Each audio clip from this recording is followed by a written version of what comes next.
Seguimos analizando esta situación que ha partido de una declaración del presidente Andrés Manuel López Obrador, que es el anuncio de la eliminación de las normas oficiales mexicanas. Para seguir analizando este tema, agradezco que me tome la comunicación el doctor Javier Tello. Él es médico por la UNAM, pero además él es analista y asesor de políticas sanitarias y experto en comunicación farmacéutica y biotecnología. Le agradezco, doctor, que de antemano se tome el tiempo para platicar con nosotros. ¿Qué tal? Muchas gracias. Qué gusto. Bueno, iniciamos con esta charla.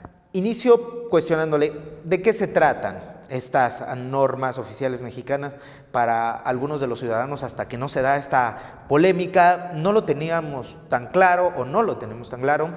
Y es importante que se explique bien de qué se tratan las normas oficiales mexicanas y su importancia que tienen para la ciudadanía. Muy bien. Bueno, primero que nada, las normas oficiales mexicanas son un conjunto de reglas que tienen una aplicación obligatoria para muchos sectores y muchas actividades, sobre todo en la economía de México. Si ustedes van en este momento, se asoman atrás de su horno de microondas, tiene un sello que dice NOM, las partes de su coche dicen que dice NOM, porque lo que significa es que son normatividades, son reglas establecidas y que deben hacerse. En el caso de la salud, específicamente, las NOM comenzaron a producirse y a publicarse para poder regular un estándar mínimo de atención en salud. Esto es, si alguien tiene una enfermedad que requiera que se atienda con mucho cuidado, se establece una normatividad que te dice cuál es el mínimo estándar que puedes recibir. Un ejemplo claro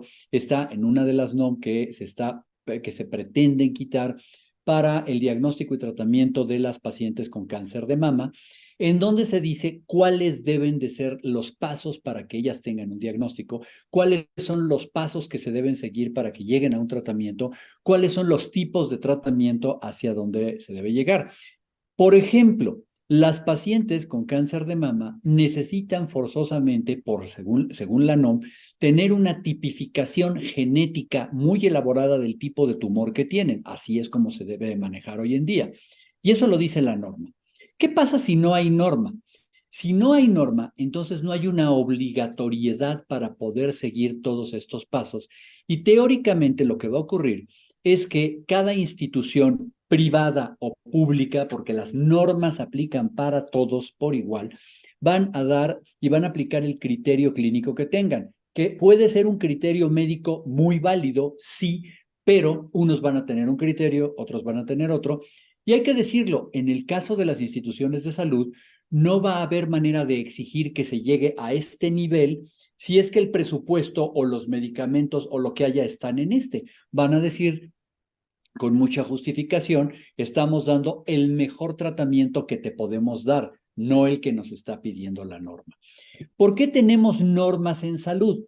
Porque precisamente falta que las sociedades médicas, los colegios, la Academia Nacional de Medicina, etcétera, tengan la autoridad suficiente como la que tienen en otros países para poder hacer que sus normas sean obligatorias. En otros países que no existe esto, un médico que fuera a un juicio o alguien que estuviera queriendo reclamar algo, pondría, por ejemplo, las guías técnicas, vamos a llamar, de la Asociación Americana de Cardiología. Y ellos dicen, bueno, es que un infarto debe de tratarse así y todo mundo hace caso a eso. En México hacen falta y son necesarias precisamente porque marcan obligatoriedad para los servicios médicos privados y los públicos, la misma obligatoriedad y un estándar mínimo de atención que se requiere. Doctor, en este sentido, usted menciona una frase, es que cada quien va a hacerlo a su criterio. El presidente Andrés Manuel López Obrador dice dos frases que quiero destacar. Existe una mafia en la compra de medicamentos y es por eso que pues, vamos a quitar esta regla. Y nosotros, además, creemos, o el presidente, señala que no son tan necesarias. En este sentido, y quiero destacar algo, usted es autor de un libro llamado La tragedia del desabasto, muy importante para conocer este tema de la falta de medicamento que existe actualmente en el país. Ahora, ¿qué hay detrás de qué lleva al gobierno para quitar estas normas oficiales y qué esconde este anuncio. A ver, bueno, primero que nada, ¿por qué dijo el presidente lo que dijo? Número uno, cuando habló de que hay injerencia de la iniciativa privada y oscuros complots detrás de esto, bueno, primero que nada es una ignorancia completa de qué se tratan. Sencillamente estaba repitiendo la información que le dio Hugo López-Gatell. Así de sencillo, que además es falsa. No existe una sola mención de una sola empresa privada en las normas para nada de nada. O sea, es un absurdo sencillamente. Dos, que de todos modos van a recibir atención y se van a seguir atendiendo, por supuesto. Esto es una verdad que han querido seguir diciendo, pero lo que no están diciendo es qué tipo de atención es la que se va a dar. ¿Cuál es la razón específica para quitarlas? La razón es más simple o más simplista de lo que hubiéramos pensado. Es el tener el control de la toma de decisiones. Al retirar estas normas fuera de todo procedimiento, porque las normas no se retiran si no se sigue todo un procedimiento, el querer que nadie opine, el querer que nadie se entere que las quieren quitar de aquí a finales de año, lo único que implica es que quieren desaparecerlas para poner sus propias guías a su modo. Y entonces, en vez de que tengan toda la información, todo el consenso de expertos, toda la investigación, ellos van a poner entonces sus propias guías de cómo debe de darse un tratamiento.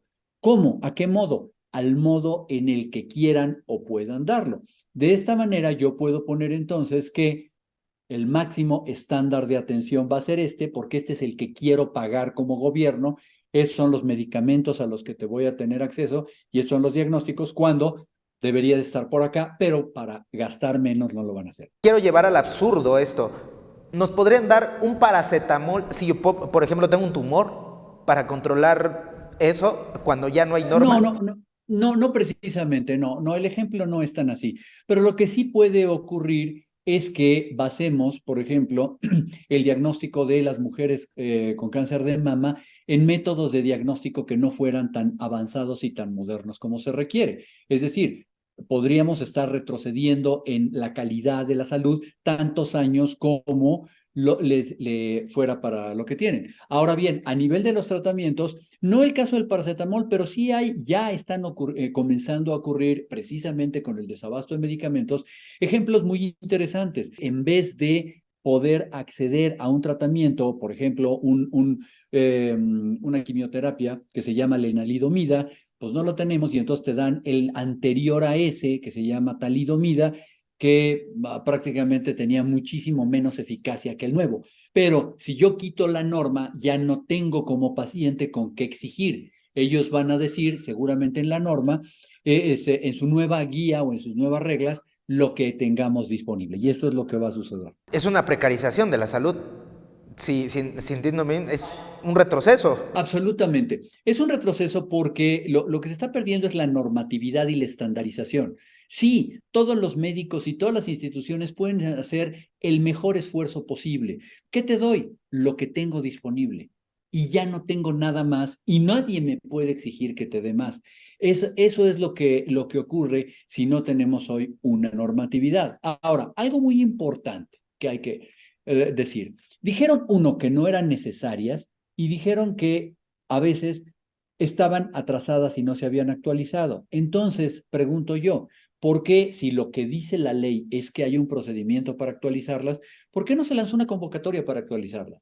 ¿Por qué no se diagnosticó en 2019? Existen más de 35 normas que seguramente son obsoletas y que hay que actualizar. Vamos a ocuparnos de eso en los próximos 18 meses. No pasó nada, a nadie le interesó y súbitamente lo único que se dice es se van a retirar. Pero no es que haya sido un dislate o que, como dicen otras personas, no, es que no se van a retirar porque para eso existe una ley. Eso no importa, la ley no les interesa.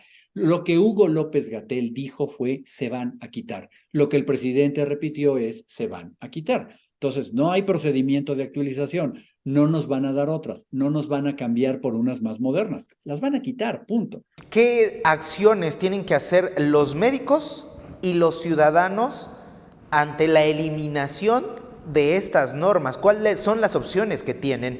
Por un lado, pues me dicen, es que ya no van a poder exigir un mejor tratamiento, y por el otro, pues bueno, el médico tal vez de la opción pública, pues es que esto es lo que me da el gobierno, me da poco medicamento.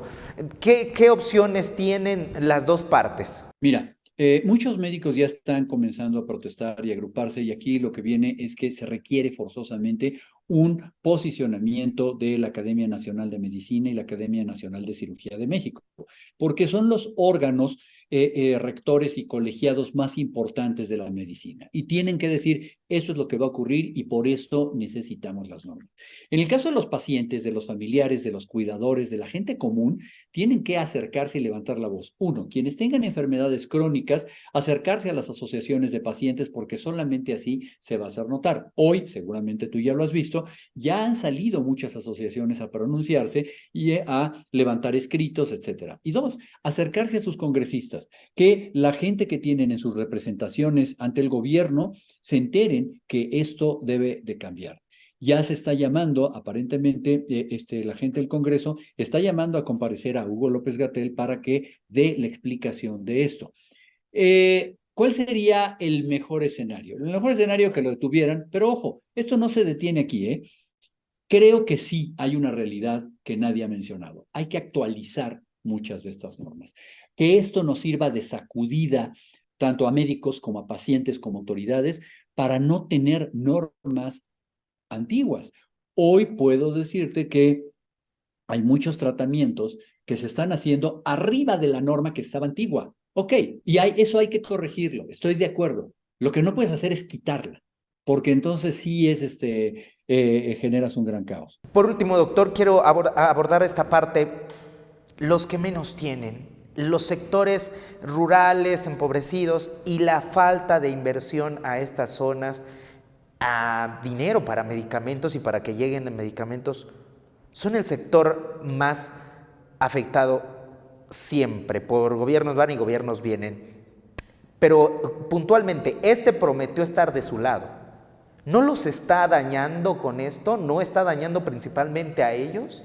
A los que no pueden tal vez viajar incluso a otro país, a Estados Unidos, a Europa, a tratarse algunos problemas, o digamos un tanto de enfermedades más comunes, pero que ni siquiera los puedan tratar bien.